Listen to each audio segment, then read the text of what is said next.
As is always the way when we get to Abu Dhabi and the last Grand Prix of the season, it gives us a great opportunity to take a look back at all of the technical innovations that Formula One has seen in what is a very, very different year. New regulations at the start of the season meant that the cars are going to be something quite unlike we'd ever seen before. I'm joined, as ever, by Craig Scarborough to discuss the season so far. Craig, what stood out to you? Well, I think the big thing this year is that coming into the year, everyone was quite downbeat, going, all these cars are going to look the same, because we'd seen that concept car. The cars we actually saw were all so different, literally 10 uniquely identifiable cars, something we've not had for a couple of decades in Formula One. So for me, that's the outstanding big picture that we saw from this year. I remember seeing those first renderings, and Gunther Steiner came up to me in a bar in Spain at the start of the 2020 season, I think it was, and said, these cars are all going to look the same. It's a disaster for technical analysis. Fortunately, and Gunther has admitted that he was very, very wrong. And the moment we knew that Gunther Steiner was completely wrong was when we saw this for the first time, the Ferrari F175, with these fascinating deep dished side pods, Craig. And now this was a concept that none of us had seen coming. No, absolutely. None of us really pictured what was going on here, and it was something quite different and shows you the different approaches every team had. You know, Ferrari were looking for a low drag car, trying to use these big ridge side pods to manage the front tyre wake, to keep the airflow away from the rear tyres, to reduce drag. Maybe it didn't work quite so well, but fascinating way of approaching the regulations. Yeah, top speed was never the strong suit of the Ferrari, but you can see how deeply dished these side pods are. And quite a few people are asking us at the start of the season, what happens when it rains? Does all the rain gather in those dished and sculpted out side pods?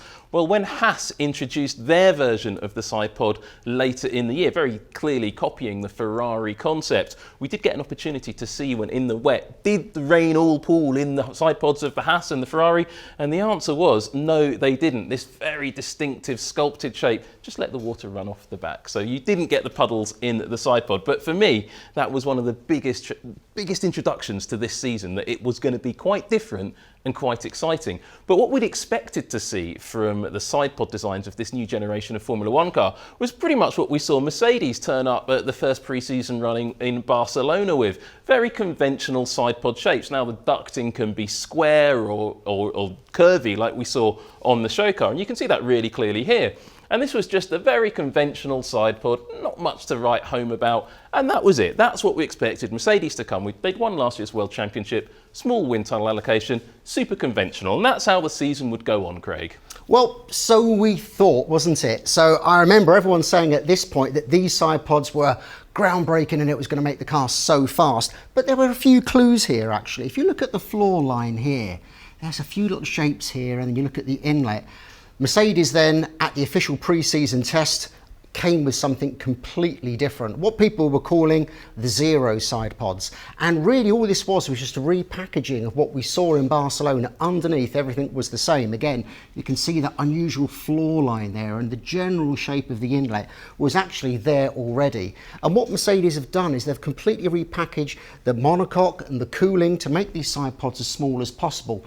Now what their aim was to go for maximum downforce, which was aligned with their very low ride height, to get the car working. Of course, that didn't quite work as they planned, and it meant there was other compromises, particularly with the fuel tank at the back here, which had to be kind of squeezed up and over the radiators, which isn't ideal from a race car chassis design, particularly from a centre of gravity point of view.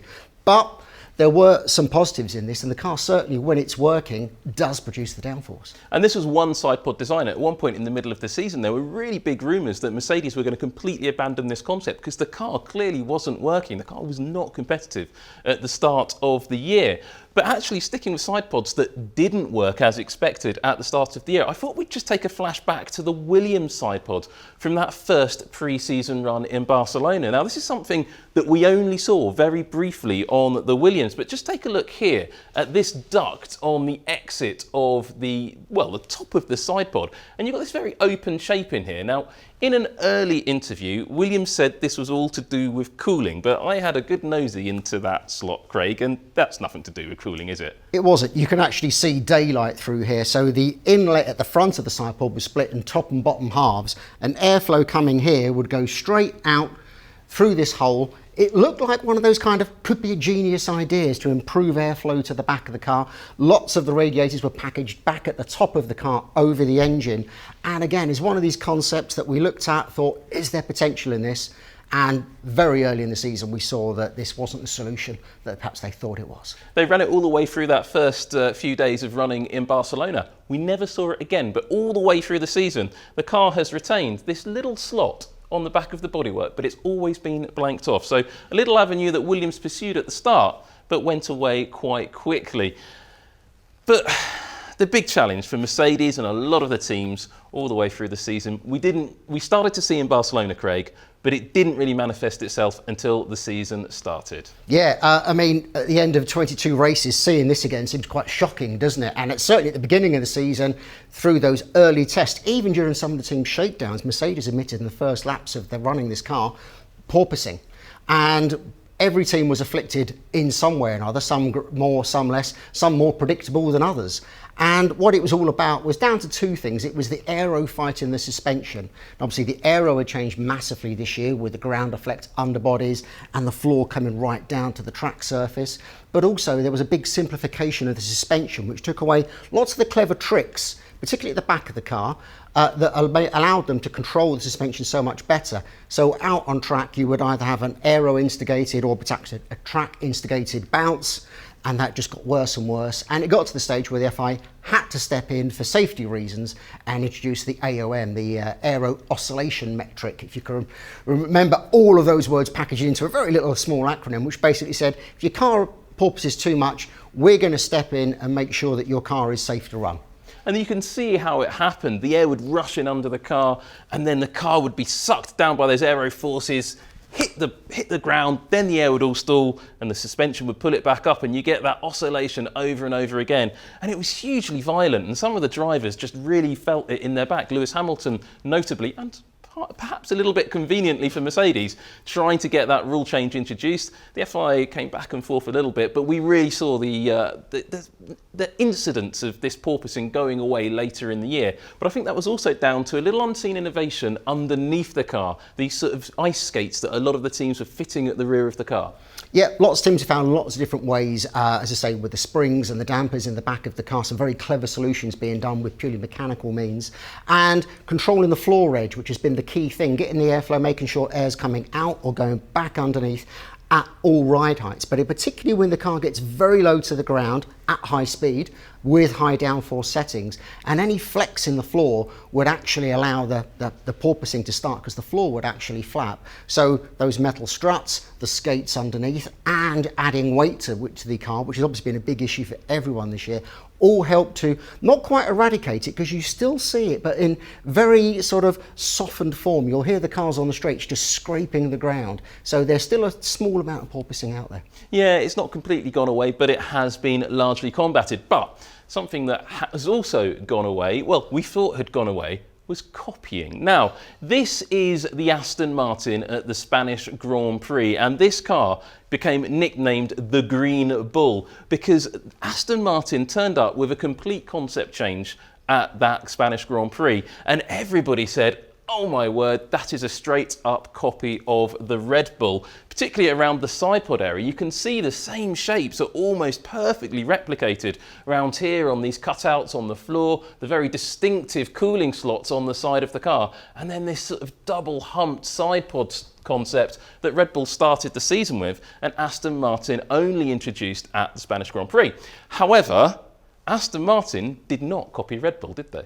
No, they didn't. This was already in development pre-season. Red Bull hadn't introduced their curved side pod. Obviously, the floor updates were copied by everyone throughout the year anyway.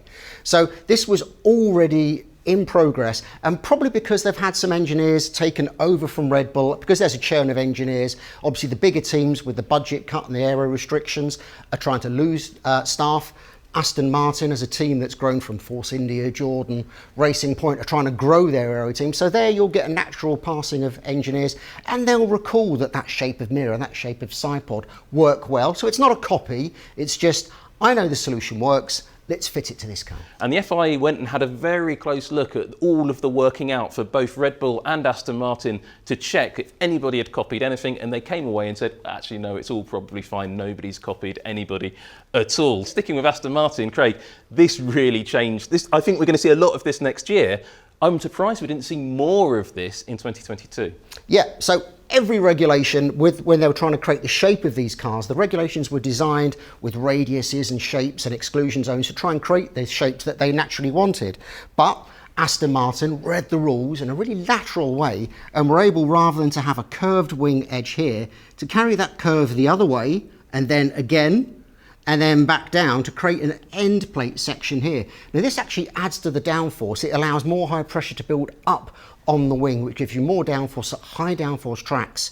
And the FIA approved it. They've raced it a number of times, but no team has copied it, which is quite interesting. But they did leave it a little bit later. They left it for Hungary rather than at Monaco. I think if it was Monaco, some teams probably would have spent the money in the restricted aero testing to develop a solution like this. Not quite sure how clearly this has been written out of the rules for 2023, but it's these kind of extreme interpretations of the rules that the teams will work on, and you'll probably see a bit more of in other areas next season. I think we are going to see more of this next year. And Tom McCulloch from Aston Martin said actually the reason he thinks nobody's copied this is it just took too long to design, and with limited time they're not going to be able to bring that to this year's car, but we may see it next year. But Aston Martin at the back, still playing with the rear wing. They went from the highest downforce rear wing to this.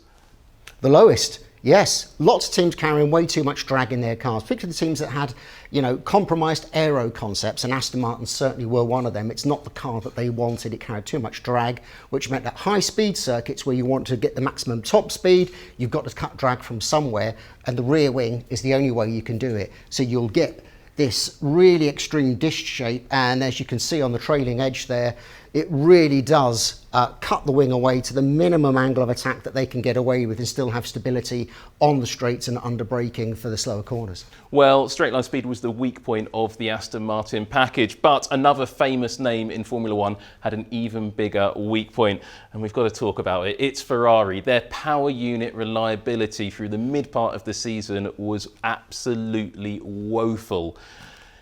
I mean, anything that could have gone wrong pretty much went wrong with that power unit, didn't it? Yeah, I mean, at this stage, I think everything has gone wrong with the power unit and indeed the bodywork and the heat shielding underneath. Ferrari have had a weakness in their turbocharger this year, which is quite interesting because where you've seen Renault, for example, go to a split turbo this year, Ferrari kept their closely coupled turbo at the back of the car.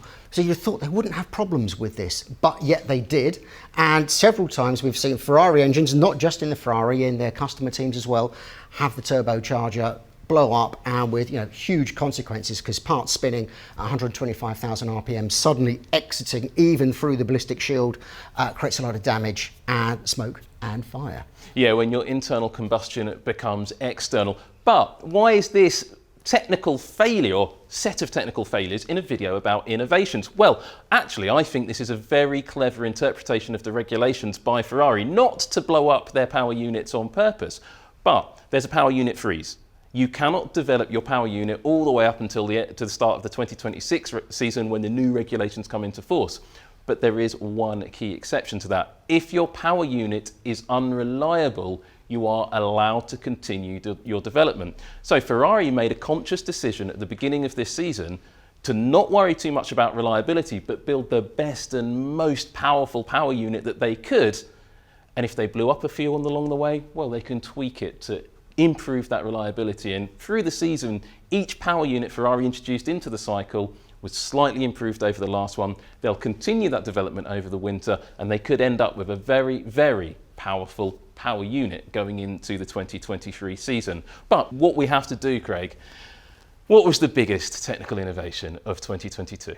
I mean, for me, the biggest, perhaps not the best, would be the Mercedes side pods, because they've really gone all out to change the shape and the structure of the car to create this tiny space. When you actually look at the back of the monocoque, it's incredible. The fuel tank is effectively sat on top of the battery with no fuel at the sides. We've pushed it right up, the radiators are packed away.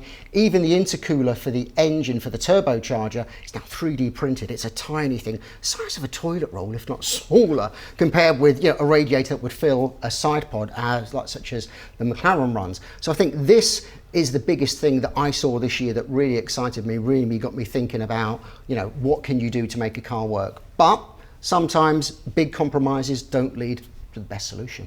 Well, for me, the biggest innovation of this season was not any specific part of a specific car. It was actually the 2022 rules themselves. Formula One delivered this, and the FIA delivered this new rules package, and it's worked. The racing has improved undeniably. There's been more overtaking, more on-track action, and I think we're going to get a lot more of that next year as Formula One gets ready for the 2023 season.